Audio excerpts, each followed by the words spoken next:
Shalom Bapak Ibu sekalian, firman Tuhan pada hari ini dari Matius 24 ayat 15 sampai 27. Kita berdoa terlebih dahulu.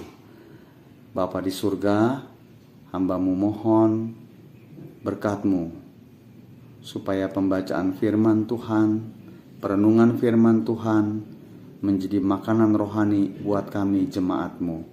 Dalam nama Yesus kami berdoa. Amin.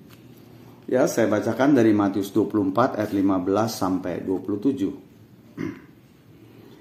Jadi apabila kamu melihat pembinasa keji berdiri di tempat kudus, menurut firman yang disampaikan oleh Nabi Daniel, para pembaca hendaklah memperhatikannya.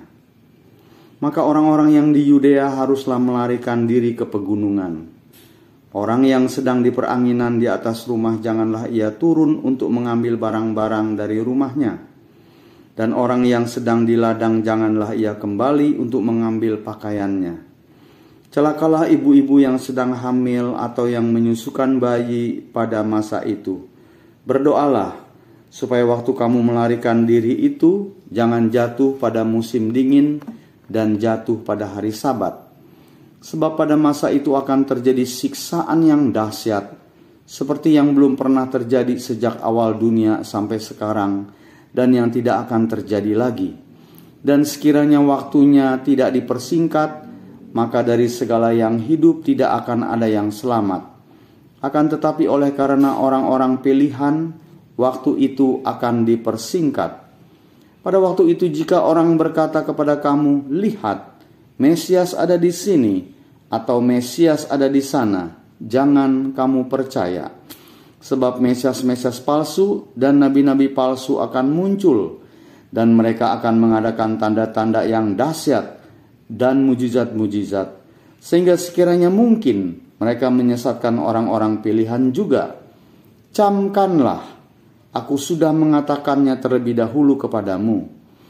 Jadi, apabila orang berkata kepadamu, lihat, ia ada di padang gurun, janganlah kamu pergi ke situ.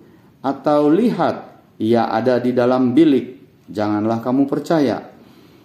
Ayat 27, sebab sama seperti kilat memancar dari sebelah timur dan melontarkan cahayanya sampai ke barat, demikian pula lah kelak kedatangan Anak Manusia. Ayat-ayat yang barusan kita baca disampaikan oleh Tuhan Yesus. Waktu itu Tuhan Yesus belum disalib, belum mati disalibkan. Jadi kata-kata ini merupakan nubuatan. Saya membagi dua, ada yang jangka pendek dan yang jangka panjang. Yang jangka pendek yaitu nubuatan tentang, dikatakan tadi, pembinasa keji. Siapakah pembinasa keji? Itu menunjuk kepada dewa-dewa Romawi yang disembah waktu persiapan pengepungan Yerusalem. Bukankah tercatat juga sempat dewa-dewa Romawi itu ditaruh di dalam bait Allah, sehingga kita tahu pada tahun 70 bait Allah betul-betul hancur, luluh lantak, tidak ada satu bata pun yang tersusun. Sehingga dicatat bahwa pada tahun 68 banyak orang Kristen yang dari Yerusalem lari sampai ke kota Pella. Kota Pella itu jauh ya dari Yerusalem, dia ada di Makedonia Tengah, di Yunani sana. Mereka melarikan diri ke sana. Jadi saat itu genting keadaannya, penderitaan pada waktu itu. Nah, jadi saudara-saudara, dan yang kedua tentang masa depan, tentang kedatangan Tuhan yang kedua kali. Tadi kita sempat membaca, kalau bisa waktu terjadinya itu, ini terjadi waktu penghancuran Yerusalem, jangan di musim dingin. Karena kalau musim dingin bagaimana bisa lari? Ibu-ibu yang menyusui, yang sedang hamil, susah melarikan diri. Karena waktu itu orang-orang Kristen sangat menderita, mau dibunuh dan dibunuh.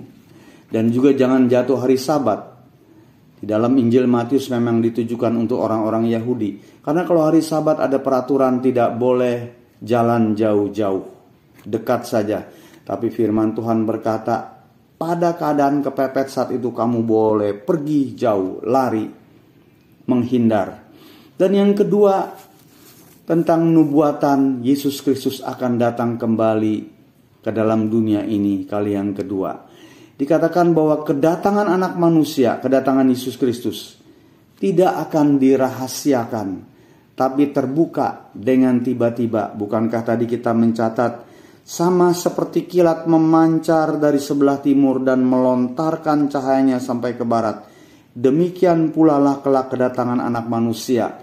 Nah, bukankah kalau kita membaca di dalam Matius 24 ayat 39, itu ada rekomendasi rujukan dari Kejadian 7 ayat 6 sampai 24, bagaimana manusia di zaman Nuh, mereka dihukum oleh Tuhan melalui air bah.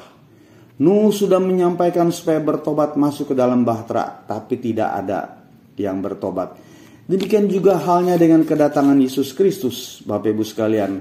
Orang-orang Kristen sekalipun cuek. Betul, boleh berkeluarga, boleh berusaha, tapi bukan melupakan akan janji Tuhan bahwa Dia akan datang kembali. Biarlah kita menjadi orang-orang yang waspada, berjaga-jaga, karena Tuhan akan datang lagi kali yang kedua dengan tak disangka-sangka. Sementara menantikan hal itu, biarlah kita hidup takut akan Tuhan, mementingkan Tuhan terlebih dahulu, baru kita mengerjakan bagian yang menjadi bagian kita. Mari kita berdoa. Terima kasih untuk firman-Mu. Berkatilah jemaat-Mu ya Tuhan yang sedang dalam pergumulan. Berilah kemenangan termasuk di masa pandemi Omikron ini. Biarlah kami tidak hanyut terbawa oleh situasi dunia, tapi kami ingat Engkau akan datang kembali dan Engkau menyertai kami umat-Mu sampai kesudahan zaman. Dalam nama Yesus kami berdoa. Amin.